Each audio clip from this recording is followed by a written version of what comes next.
Oh no.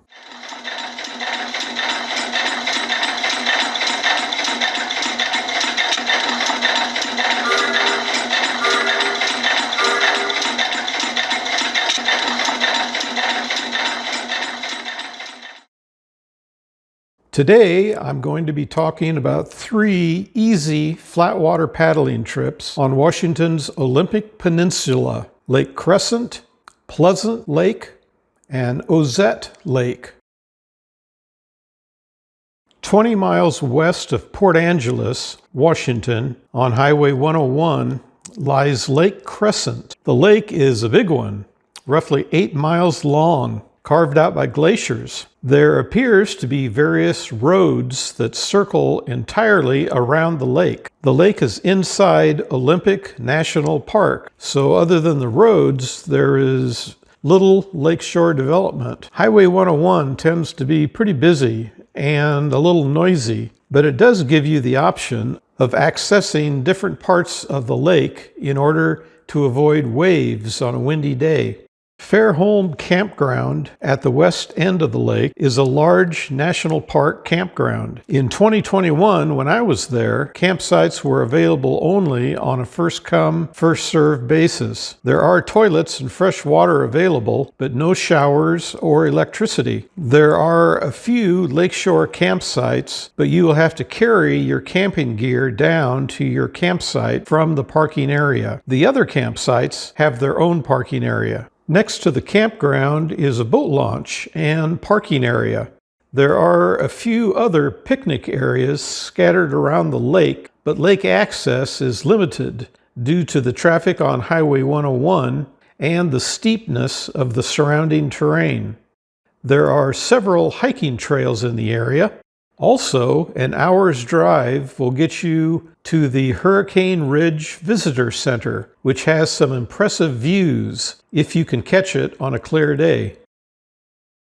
Pleasant Lake is located in Beaver, Washington, which is a 20-minute drive on Highway 101 west of Lake Crescent. The lake is not all that interesting, but it does offer another paddling option if the wind is too strong on Lake Crescent, which is exactly what happened to me while I was there. I should also mention that there is another lake near the town of Beaver called Beaver Lake, oddly enough. I briefly checked out Beaver Lake, but it looked a little too small to spark my interest. The one attractive thing that Beaver Lake has in its favor is the fact that it is more isolated from commercial development than Pleasant Lake. Pleasant Lake is only a couple miles long. Just about all the shoreline around Pleasant Lake is privately owned. The one notable exception is the park and the boat launch at the southwest end of the lake, which has parking and restrooms. Houses mostly dominate the south half of the little lake, but the shoreline is a little more wooded at the north end.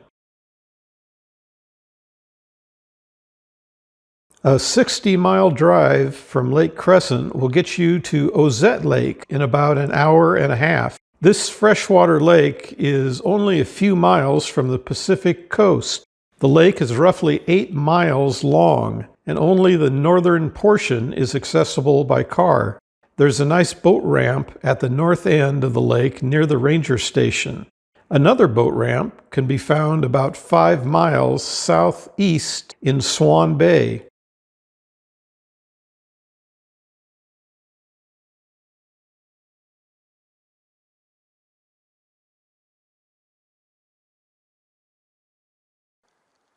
I really enjoyed my visit to Swan Bay. It was a windy afternoon, and whitecaps kept me close to the protection of the shoreline. But only a half mile of paddling brings you to the calm waters of Big River, which is not only protected from the wind, but is also a lot of fun to explore. There are 2 campgrounds at the north end of Ozette Lake. Ozette Campground is close to the ranger station, which is good because the only restrooms in the campground are also close to the ranger station. The campground has a water spigot, but there is no electrical hookups at any of the campsites that I could see, and no showers in the restrooms. In 2021, the campsites were all first come, first served. Just a little ways down the road is a second campground called Lost Resort, which I think might be commercially run. I know they have showers, but I'm not sure about electricity at the campsites. They also have a little store there for chips, pop, and ice, and a little restaurant as well. There is also a campground on the lake that is accessible by boat only, and there are some backpacking campsites along the Pacific Ocean shoreline.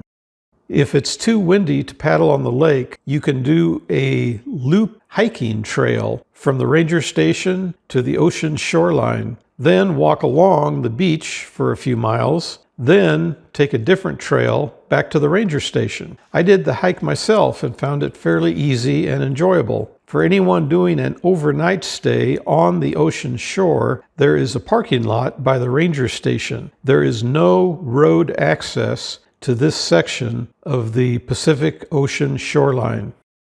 For more Flatwater paddle trips, check out the video description below for a link to my webpage, where I have all my paddle trips listed. Thanks for watching.